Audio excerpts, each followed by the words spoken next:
Muy buenas. Hoy vamos a meternos de lleno con un tema que es, de verdad, fundamental si se está preparando la asignatura de aspectos jurídicos en prevención. Hablamos del deber de coordinar actividades cuando varias empresas coinciden en un mismo centro de trabajo. Suena lío, ¿verdad? Pues vamos a desenredarlo.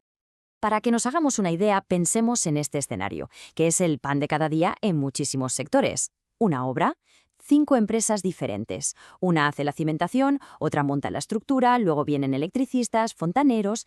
Si hay un accidente, la pregunta es, ¿quién responde? ¿La principal? ¿La subcontrata de la subcontrata? ¿Quizás todas? Esto, amigos, es un auténtico laberinto de responsabilidades. Pero tiene salida, y la vamos a encontrar. Y para no perdernos en ese laberinto, aquí tenemos nuestro mapa.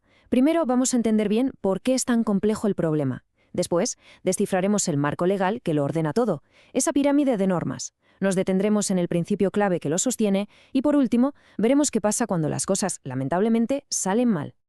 Es que, a ver, pensemos un momento. En un mismo sitio puedes tener a unos trabajadores soldando y justo al lado a otros de otra empresa manipulando productos inflamables. Los riesgos que genera una compañía se convierten en un peligro directo para los trabajadores de todas las demás. Esta superposición de actividades crea una red de riesgos que están conectados entre sí y que un solo empresario por sí mismo es imposible que controle. Ese es el gran desafío de lo que llamamos la concurrencia. Y aquí es donde empezamos a poner orden.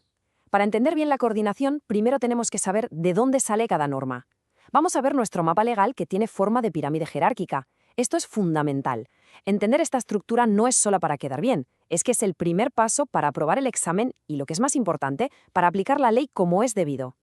En la cima de todo, pero de todo, está la Constitución española. Y ojo, que su artículo 40.2 no es una simple declaración de buenas intenciones, ¿eh? Es un mandato, una orden directa a los poderes públicos para que velen, para que garanticen activamente la seguridad en el trabajo. Dicho de otra forma, la protección de la plantilla no es una opción, es uno de los pilares de nuestro Estado social. Si bajamos un escalón, nos encontramos con la ley protagonista, la Ley de Prevención de Riesgos Laborales, la famosa LPRL. Un dato importante es que no sale de la nada, sino que adapta a España las directivas europeas, para que todos en la Unión juguemos con las mismas reglas. Esta ley es la piedra angular, la Biblia de cualquier técnico de prevención. Aquí se definen los derechos, los deberes y todos los principios básicos. A ver, si la LPRL nos dice el qué hay que hacer, los reales decretos son el cómo se tiene que hacer. Son los reglamentos que desarrollan y detallan esos principios generales de la ley. Pensemos en ellos como si fueran los manuales de instrucciones para casos concretos. Por ejemplo, el conocidísimo Real Decreto 39/1997 es el que nos dice con pelos y señales cómo se tienen que organizar los servicios de prevención. Son la letra pequeña que hace que la ley funcione en la práctica.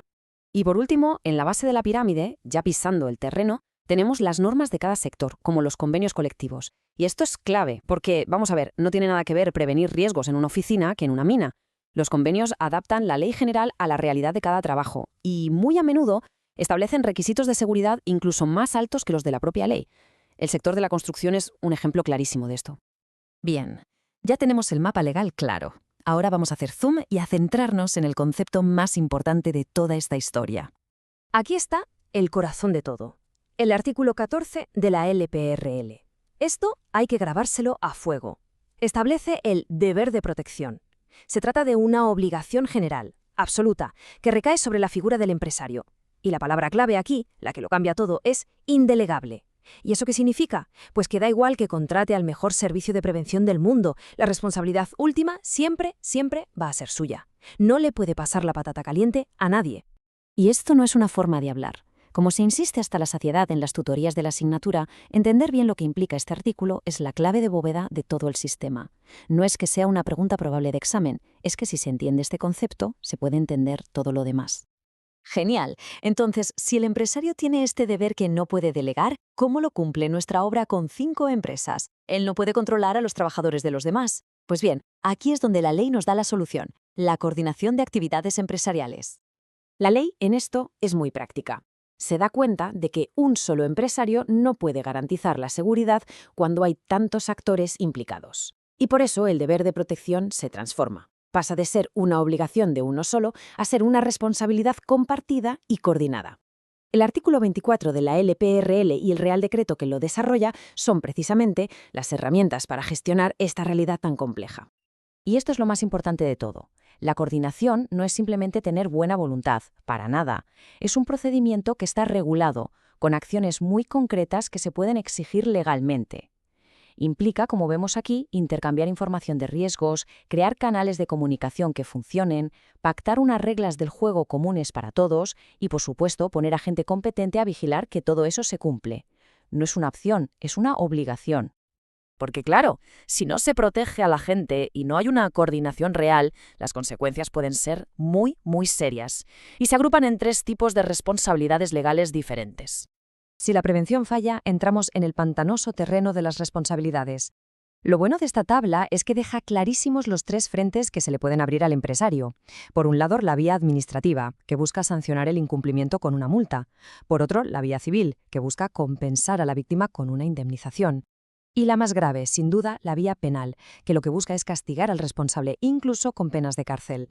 Y ya metidos en la vía penal, que es la que más asusta, el Código Penal distingue muy bien 2 niveles. Por un lado, la imprudencia grave, que es básicamente saltarse las normas de seguridad de forma muy seria, por dejadez, por negligencia, y por otro, el dolo, que es mucho peor. Es cuando el empresario sabe perfectamente que hay un peligro grave y real para un trabajador y, aun sabiéndolo, no hace nada por evitarlo. El castigo, como es lógico, es muchísimo más duro. Y un detalle final que no se nos puede escapar. La responsabilidad administrativa no es algo que desaparezca en unos meses. La Administración tiene hasta 5 años para poder sancionar las infracciones consideradas muy graves. Esto significa que un fallo hoy puede traer consecuencias económicas muy serias dentro de mucho tiempo. Al final, después de ver todo este entramado de leyes, artículos y responsabilidades, la conclusión tiene que ser clara. El objetivo de todo esto no es solo memorizar para un examen. El verdadero fin es interiorizar que la ley es una herramienta para construir una cultura de prevención real, para que la seguridad no sea un papel olvidado en un cajón, sino un valor que de verdad protege a las personas. Y esto nos deja con la pregunta definitiva, la que va más allá de los apuntes y nos pone en el mundo real. Con toda esta teoría en la cabeza, la verdadera pregunta para el futuro profesional es ¿cómo hacemos para transformar esta obligación legal en una cultura de trabajo que, en el día a día, salve vidas? Ahí es nada.